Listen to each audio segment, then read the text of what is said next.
If you have a Bible, grab it. If you don't have a Bible, there are some on the table in the back. We'd encourage you to grab one there. There are some Bibles in the back as well in the lobby.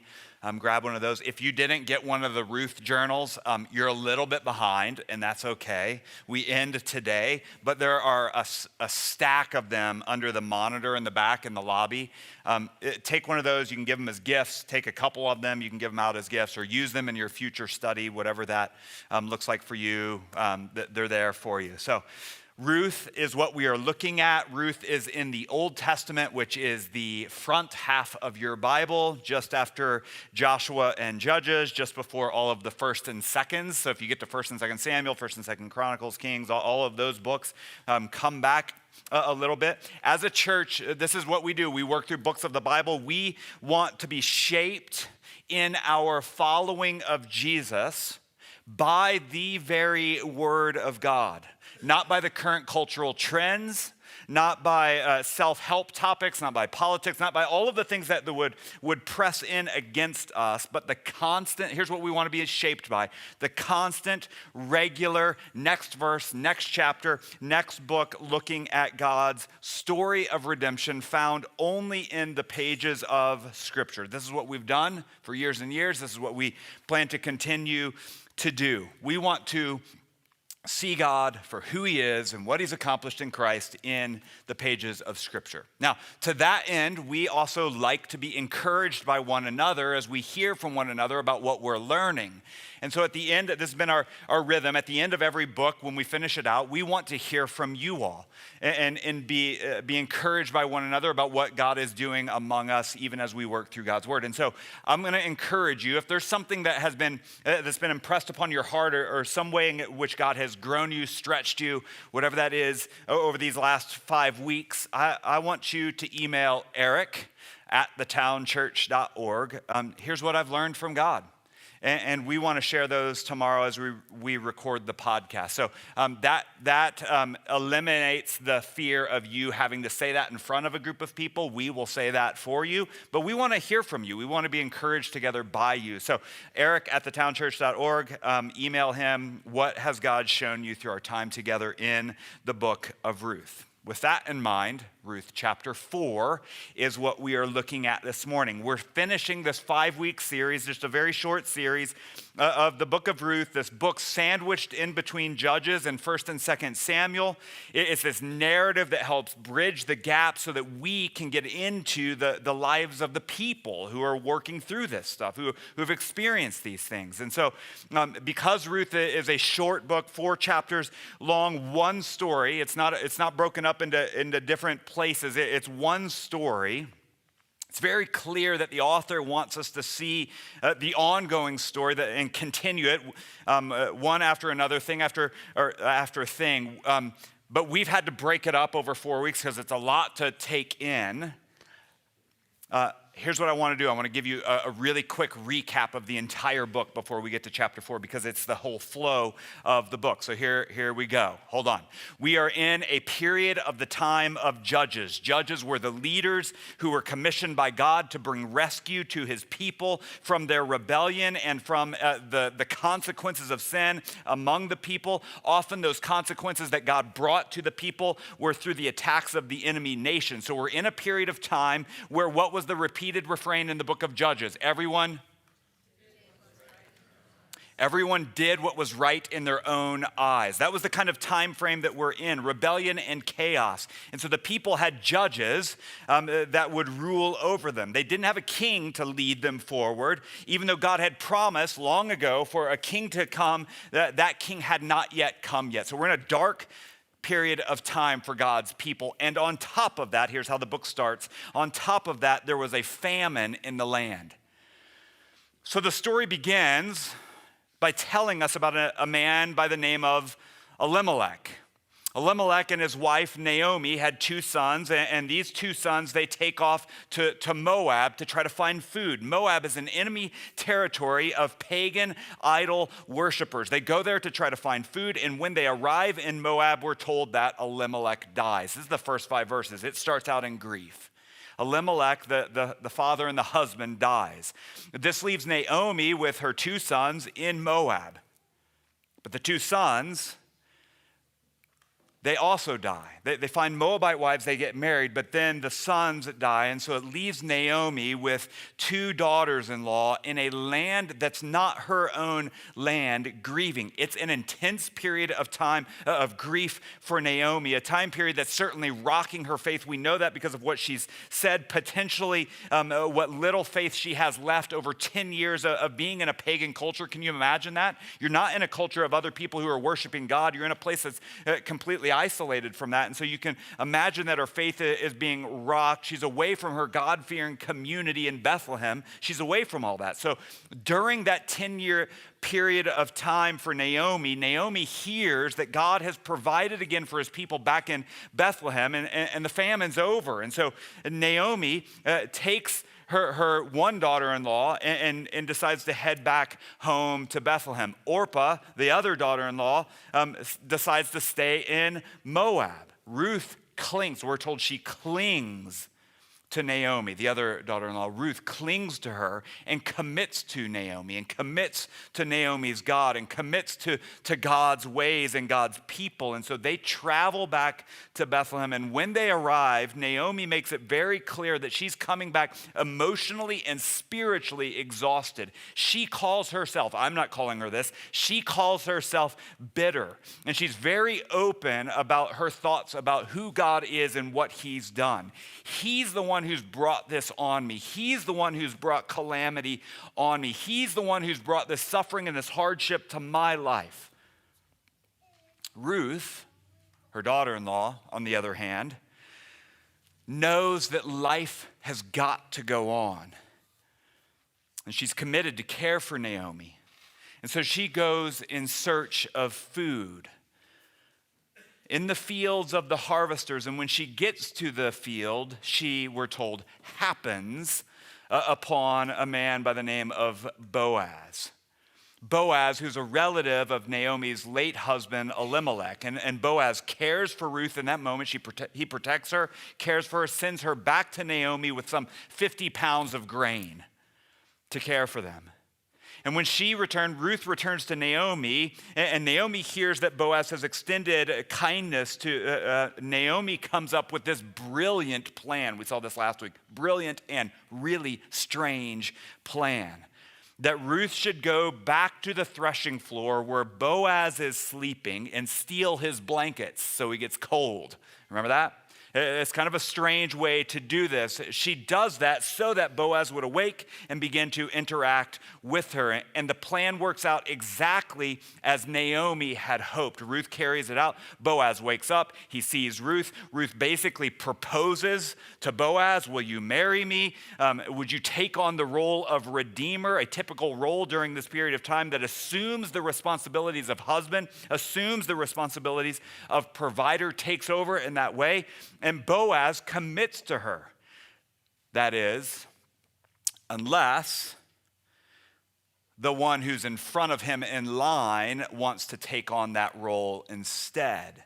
Because there's a closer relative who would move into that role. There's a closer relative than Boaz who has first dibs on that. And so that's where chapter 3 left us last week. Almost as if the author wants us to keep reading and keep seeing what's going on. We're not sure what will happen.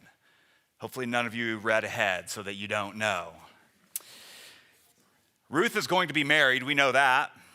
We don't know to whom yet, but will she marry Boaz or this unidentified relative? Boaz is supposed to track all that down and get some information. And so that's the story.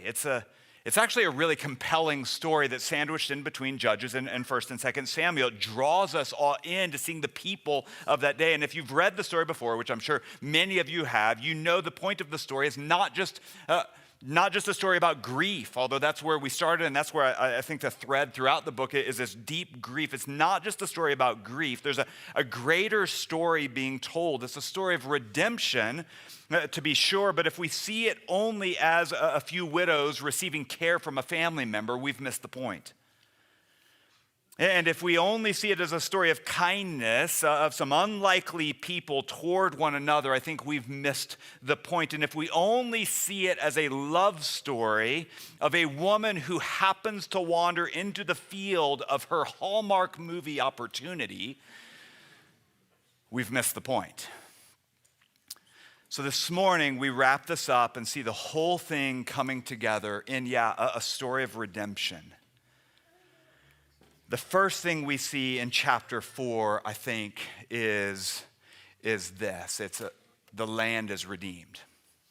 Let me walk through that and I'll show you what I mean. The land is redeemed. If you'll look at chapter 4, we'll read through verse 9. It says, "Now Boaz had gone up to the gate and sat down there. And behold, the Redeemer of whom Boaz had spoken came by. So Boaz said, 'Turn aside, friend, sit down here.' And he turned aside and sat down. And he took 10 men of the elders of the city and said, 'Sit down here.' So they sat down. Then he said to the Redeemer, 'Naomi, who has come back from the country of Moab, is selling the parcel of land that belonged to our relative Elimelech. So I thought I would tell you of it and say, buy it in the presence of those sitting here and in the presence of the elders of my people. If you will redeem it, redeem it.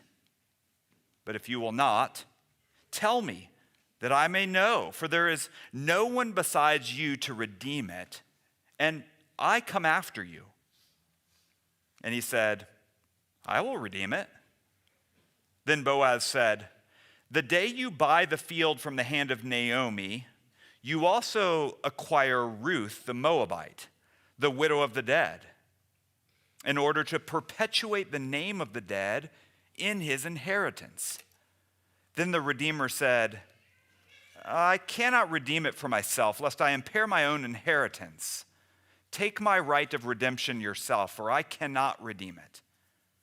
Now this was the custom in former times in Israel concerning redeeming and exchanging. To confirm a transaction, the one drew off his sandal and gave it to the other, and this was the manner of attesting in Israel.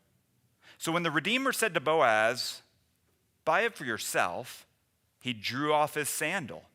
Then Boaz said to the elders and all the people, 'You are witnesses this day that I have bought from the hand of Naomi all that belonged to Elimelech and all that belonged to Chilion and Mahlon.' The land is redeemed.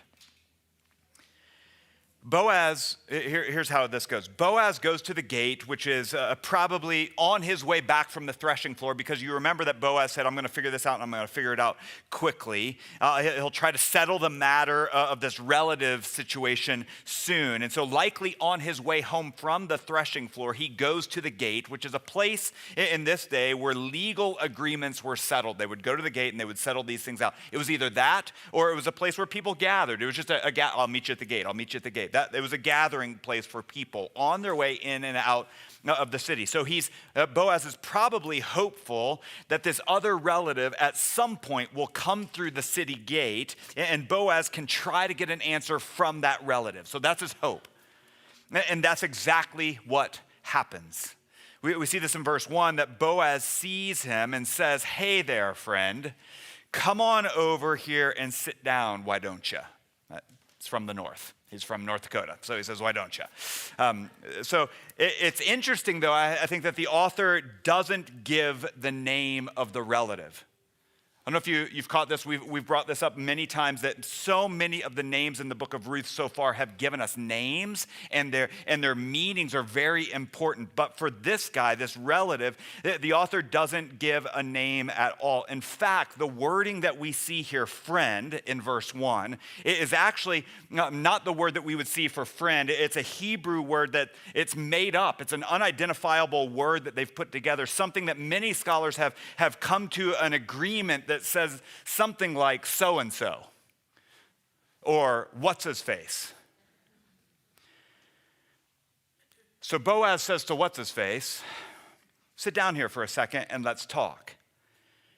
And Boaz gathers 10 men of the city around, elders who are passing through the gates, and says, hey guys, sit down and let's talk. And they begin to gather around in this makeshift courtroom kind of setting, and Boaz begins to explain the situation, saying, Naomi has come back from Moab. She's selling this plot of land that belonged to our relative Elimelech. Now let's pause for a second. Let me give you some insight in the customs of that day, a few specifics. It was custom in this day that land was not to be sold. What I mean is, if you had land, you had land. It was yours, it was the family land. And the only way that you didn't have land is if it was handed then down to your relatives. And so it was all in the family, but it didn't leave the family. It wasn't typically removed from your family at all. But remember what's happened to Naomi. Naomi and family left 10 years previous. And so it's quite probable that when they left in the middle of famine, they sold the rights of their land to someone else so that they could get money for their travel expenses or to find food whenever they got there. Probably sold it to somebody who wasn't a family member. But now Naomi is back, and if she wants rights to her family land, the family land that's been in their system, it's going to have to be purchased back.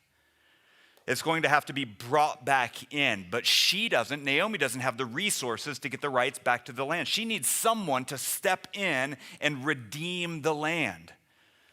And that someone would need to be a relative, because those rights were passed from relative to relative to relative. So that's what's being sold, is the right to use the land. And so Boaz says to what's-his-face, I thought I'd tell you about this opportunity since you're first in line. You have first dibs. I've gathered some of the elders, the leaders of the city, and I thought I'd tell you that if you'd like to redeem the land, say it now, because you're in the presence of all of us, and it'll be yours. But if not, if that's not the direction you want to go, then I'm next in line. And so what's-his-face says at the end of verse 4, I'll redeem it. Sure, I'll grab that. Now, isn't it interesting that Boaz doesn't immediately tell him about Ruth? I don't know why that's the case, but he doesn't immediately tell him that Ruth is a part of that deal. But he adds to it later. After what's-his-face agrees to the deal, he adds, and also, when you buy back the rights of the land, you must also agree to take Ruth as your wife. And then he says something I think that's extremely important for us to take in. He says, taking Ruth as your wife will do what? Will perpetuate the name of the dead in his inheritance. These are the words of a worthy man, Boaz. That's what he's been called. He's a worthy man, Boaz. Of most concern to Boaz is not the land, but what the land means to the family name. The honoring of Elimelech and the family before him and the family in front of him. If Ruth, the widowed wife of Elimelech's son, is taken as the wife with the land, and Ruth has children, any children at all, the name goes on, ensuring the land continues on as an inheritance to future generations. Boaz is a worthy man. We've already seen he has extended loving kindness, and we see it here as well. There was this built-in plan for God's people from God's law for the care of widows. And this is what Boaz is doing. He's extending that. In Deuteronomy 25, there are laws for God's people about the care of women who have lost their husbands, these widows. And the way that God has worked that out in his law in Deuteronomy 25 is this, that the brother would step in and take over the care of the family. Neither Boaz nor what's-his-face are brothers. They're relatives somewhere down the line. So they're not bound to the law. But there's a moral obligation. There's something that ought to push them in that direction, to care for these widows. And Boaz is all in. But what about what's his name? after hearing that the commitment is more than just to the land, but it's also to Ruth, what's his name says, actually on second thought, giving it some thought, on second thought, I cannot redeem the land for myself and also take on this wife. What does he say? I think we see this difference between Boaz and what's his face. He says, because it will impair my own inheritance, or it will deplete all of my resources to take on the land and with it this woman. That's a load I'm not sure I want to take on. Because it's not just Ruth, it's also Naomi as well. Ruth was married for 10 years previous and didn't have any children. Who's to say that she'll even be able to have children? It feels like a risky move that might wipe me out financially, and there's nothing really to show for that. Boaz, you can have the right of redemption yourself. I just can't do it, as I've given it some thought. And so the author gives us this kind of a parenthetical aside about the custom of the day, saying, and again, drawing from Deuteronomy 25 and the laws that are there. If the brother in the day refused to take on the responsibility of the widow wife, he was then taken to the elders of the city, and the widow, this is the custom of the day, the widow would pull off his sandal. The person who wouldn't do what he was supposed to do, she would pull off his sandal and spit in his face. And the man would then have a mark on his name and on his house, and that mark would be, again, from Deuteronomy 25, that very last sentence up here. The mark on his house would be the house of him who had his sandal pulled off. Now, how would you like that to be the mark on your house? The mark of the man who had his sandal pulled off. This custom has been rolled into now redeeming and exchanging to confirm a transaction. So hang with this. I know this gets a little bit strange. Last week we handed out wheat to all the kids. This week we're handing out one sandal to every kid. So we're not going to do that. Hang with this. This custom's been now rolled over into what they're doing. So what's his name says, no, I don't want to do that. He gives up that responsibility, hands Boaz the sandal quickly, maybe so he doesn't get spit on. And Boaz then turns to the elders and says, you've seen it. You've seen all this go down. You know the custom. I've got the sandal. All that belonged to Elimelech, to Kilion, to Mahlon, the family, has been now transferred over to me. Boaz redeems the land, but it's much more than just the land. We know that. Boaz knew that. We know that the story is much more than just a land acquisition. Look at verse 10. He says, also Ruth the Moabite, the widow of Mahlon, I've bought to be my wife, to perpetuate the name of the dead in his inheritance, that the name of the dead may not be cut off from among his brothers and from the gate of his native place. You are witnesses this day. Then all the people who were at the gate and the elders said, we are witnesses. May the Lord make the woman who is coming into your house like Rachel and Leah, who together built up the house of Israel. May you act worthily in Ephrathah and be renowned in Bethlehem. And may your house be like the house of Perez, whom Tamar bore to Judah, because of the offspring that the Lord will give you by this young woman. For Boaz, it's not just about the land being redeemed.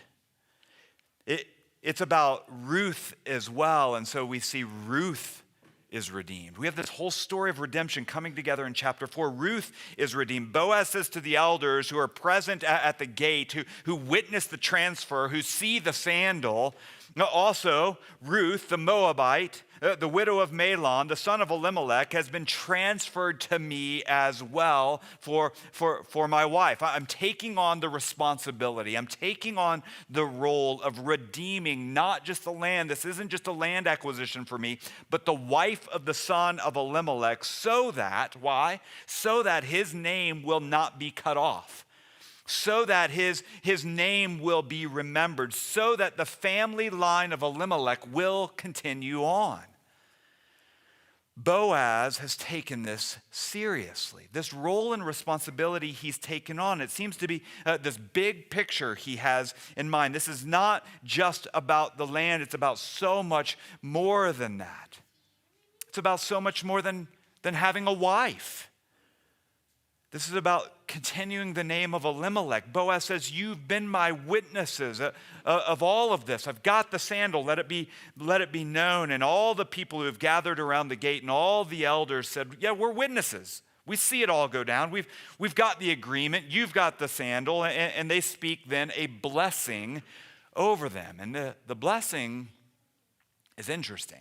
It says, May the Lord make Ruth, they speak a blessing to Boaz about Ruth, his wife to be. May the Lord make Ruth like Rachel and Leah, who together built up the house of Israel. Now, we don't have time to get into the layers of the story, but I would encourage you this week to read Genesis 29 and 30 and read about Rachel and Leah, to see what the people in the gates with Boaz are actually saying in this blessing over Ruth.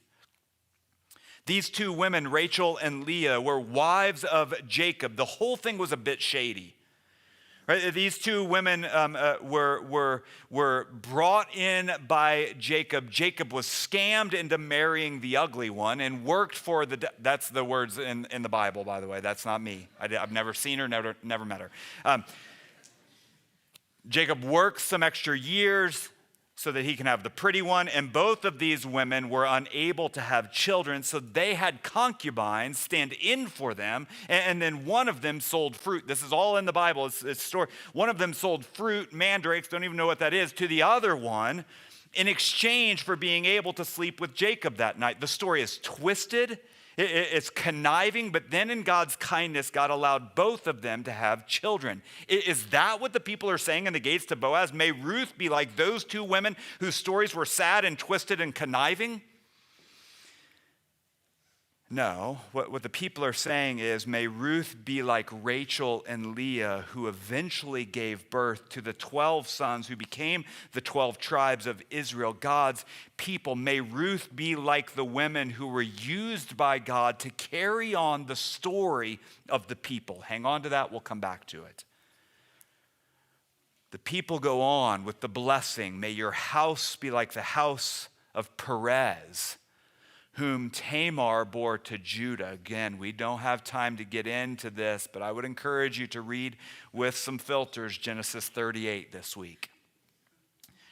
Are the people actually saying to Boaz in the gate, may your house be like the house of Perez, the son of Tamar, a woman whose husband died, and that husband had a brother, Onan, who should have stepped in as a redeemer and taken on Tamar as his wife, but he neglected to fulfill his duty. You can read about it. So Tamar took in all of this into her own hands and disguised herself as a prostitute and conceived twins with her father-in-law. One of those sons was Perez. Is this really what the people in the gate are saying? May she be blessed like that.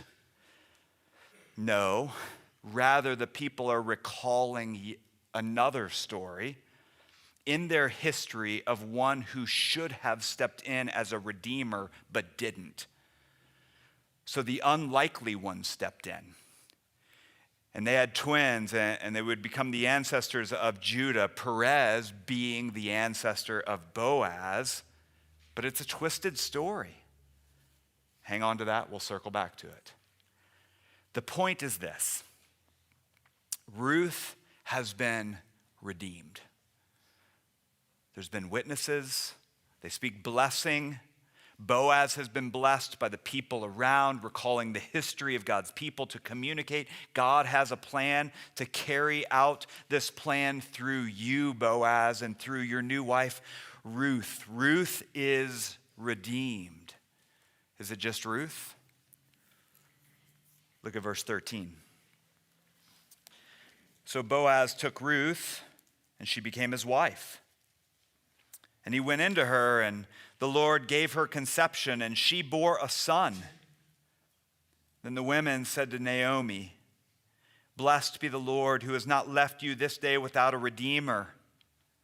And may his name be renowned in Israel. He shall be to you a restorer of life and a nourisher of your old age, for your daughter-in-law who loves you, who is more to you than 7 sons, has given birth to him." Then Naomi took the child and laid him on her lap and became his nurse. And the women of the neighborhood gave him a name, saying, "A son has been born to Naomi." They named him Obed. He was the father of Jesse, the father of David. It's not just Ruth who's redeemed, it's also Naomi. Naomi finds redemption in this story as well. Ruth becomes the wife of Boaz. We're fast forwarding now 9 months. While she was unable to have children with Mahlon, even after 10 years of them being together, we're told that the Lord now gives her conception and she bears a son. And the women of Bethlehem gather around Naomi to bless her. Remember this. Remember the story. It's not a very long one. Probably the same women who were whispering about her return. Is this really Naomi? And she says, don't call me Naomi. I am bitter. But Naomi has come back, and she's now here, and these women gather around Naomi, and they say in verse 14, I want you to look at it.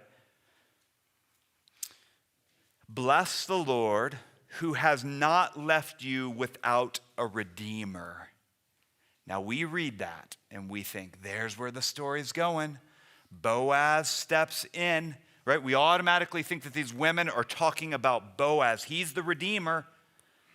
But read on. What's it say? May his name be renowned in Israel, right? We're talking about Boaz, right? Verse 15. He will be to you a restorer of life and a nourisher of your old age. Still Boaz, right? Right. For your daughter-in-law who loves you, who is more than 7 sons, has given birth to him. Who's the redeemer? Obed. For Naomi, Obed is the redeemer. The child is the redeemer. Naomi, bless the Lord who has not left you this day without a redeemer. May his name be renowned in Israel. The redeemer has been born.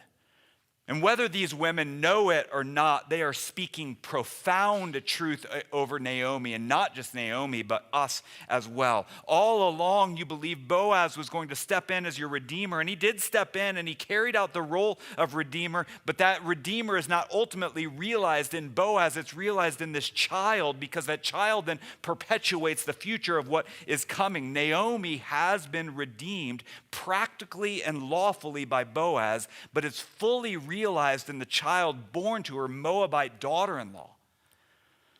So Naomi takes the child and holds him on her lap, and she becomes a nurse, is what the word is, but it's nanny, becomes a nanny to him. She takes on the unbelievable role of grandma. What a full circle for Naomi, isn't it? A woman who has been left empty and bitter and doubting God, in need of someone to step in and care for her in her later years. She now has a grandson from one who has made an oath to care for her. Ruth made an oath to care for her. A grandson from one who has committed to the family role of providing for her, Boaz.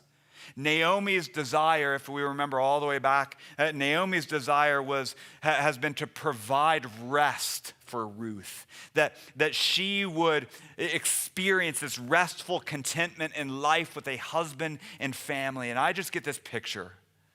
Grandma's in the room. I get this picture of Naomi more content with this life than she's ever been. She's got her grandson, and she's holding him. Naomi is redeemed. That story is brought full circle. There's something that's pointing out toward the future. The land is redeemed. Ruth is redeemed. Naomi is redeemed. All of them finding redemption, and it doesn't stop there. The chapter and the book of Ruth ends with a short genealogy, which is typical in writings of this day, tying things together, what was once, what had happened, what's happening now, what will be. So this omniscient narrator once again gives us this big, zoomed out picture of the story. Look at verse 18, we'll close it out. It says, now these are the generations of Perez. Interesting that it starts with Perez.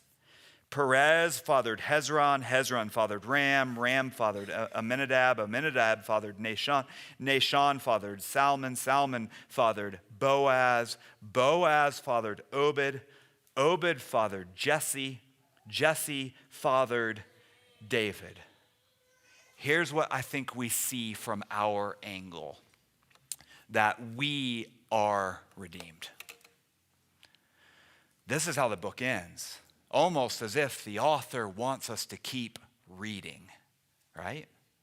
To keep pushing forward from Perez, the son of Tamar, the ancestor in the line of Judah, all the way to Boaz and beyond through David. This is redemption for the people, and not just someone to step in and take over the family responsibilities of owning the land and marrying the widow and providing for the family, but a true realized redeemer, a king who would step in, David. He was the king the people have been longing for, and in some ways, a redeemer, but he's not the ultimate redeemer, not the ultimate redeemer who would come through the line of David. He was pointing forward to someone else, the line of the tribe of Judah, the root of David, the son of Jesse, the son of Obed, the son of Boaz, and Ruth. It's all pointing forward to that, and it means something for us. The book of Ruth is a story of redemption. It begins in a time of rebellion and chaos and hardship and grief. Everyone was doing what was right in their own eyes. It was in a time period when the people didn't have a king. There was famine in Bethlehem. It was a time when there was no bread in a place called House of Bread. In a time where there was no king, there was a man by the name of My God is King, Elimelech. And he took his family in search of bread away from the land and the people of God, and his sons died, and he dies, and grief and tragedy has struck. And really the entire story is a story of grief that's woven through the whole thing. Everything has been affected by the grief they've experienced, starting with the time period of rebellion and the deep, deep loss of loved ones, and the fact that they don't have a king, but one's been promised. And I know in this series, starting in the very beginning, this was not my hope, this was not my desire or plan, but from the very beginning, many of us have had to face some of our own grief head on. I have. We've had to sit in it and experience it as we read through the story. And I told you this at the beginning of the series, but there's a reason we're calling the series A Grief Redeemed. And this is it. We've gotten to it. We see it. There's a path forward for Naomi and Ruth. These women have experienced immense amounts of grief, but they're also seeking refuge in the shadow of the wings of God. Now, can I just ask a question that's probably standing out there for many of us? Does that mean their grief is gone? No. Does it give hope to the experiences of their grief? Does it give hope to something that's out there? Yeah, but it doesn't mean the grief is gone. And friends, for us, this includes a hope for us as well. It's not just for these people before we get to 1st and 2nd Samuel. It's for us as well. I think God specifically planned the events of the story, not just with them in mind, but all of eternity in mind. The entire story is a story of unlikely, undeserving people experiencing the loving kindness of God through redemption. I'll just rattle off some of them. Naomi is a bitter, discouraged woman with a wrong perspective of God and what he's doing. She's a widow with no children. That's Naomi.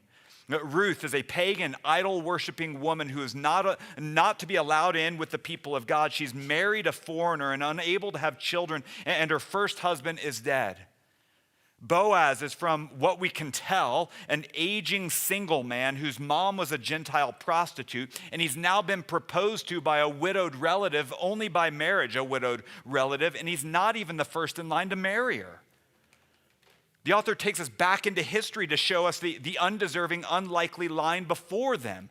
I think that's what the author's doing. Rachel and Leah, barren women who manipulate the situation to try to have children. Tamar, whose husband dies, and his brother doesn't want to take on the role of marrying her, so she manipulates the situation to conceive with her father-in-law. The entire story, the entire line of people have experienced grief and sin and rebellion and consequences of that sin, all longing for hope. They don't want to settle there. They want something that's better, longing for something out there, longing for redemption. And friends, God is orchestrating all of that, not outside of it, not caught off guard by it, orchestrating all of it by giving Boaz and Ruth a son named Obed, meaning servant of God. Because through Obed will eventually come King David, and in the line of King David will be another unlikely couple to conceive a son whose name is, we can say it in church, Jesus, the King. It's a story of redemption. Not just the story of redemption for Ruth, but a story of redemption that's for all of us. In fact, the book of Revelation, chapter 5, it was up on the screen earlier, tells us that our weeping will be no more because the Lion of the tribe of Judah, the root of David, has conquered. Conquered what? Sin and death. And he's now seated on his throne, a throne that will be forever. Redemption has come through Jesus. And you and I have experienced that in part, and that doesn't mean that our grieving is now over, or that it's ended, or that we can make sense of what we've walked through and what God has orchestrated for us. No, that grief can hang on, and we experience it in painful ways, even as we know that Jesus is coming. He's come and he's returning. The grief we experience here on this earth is at times excruciating, but one day,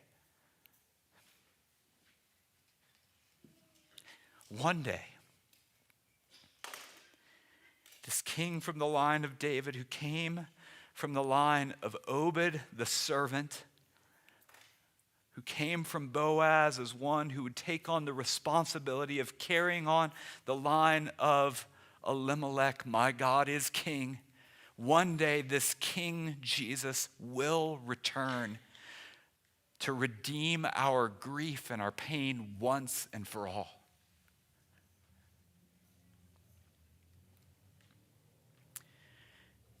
It's said in Revelation 21 that Jesus will wipe away every tear from their eyes, and death will be no more. There won't be any more mourning or crying or pain. The former things have passed away, and he who is seated on the throne will say, behold, I am making all things new. One day.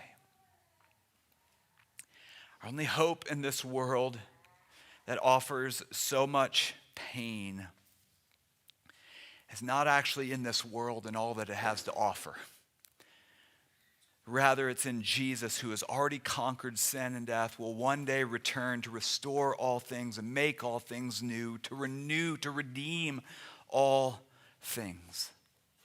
So we have reason. We have reason to worship.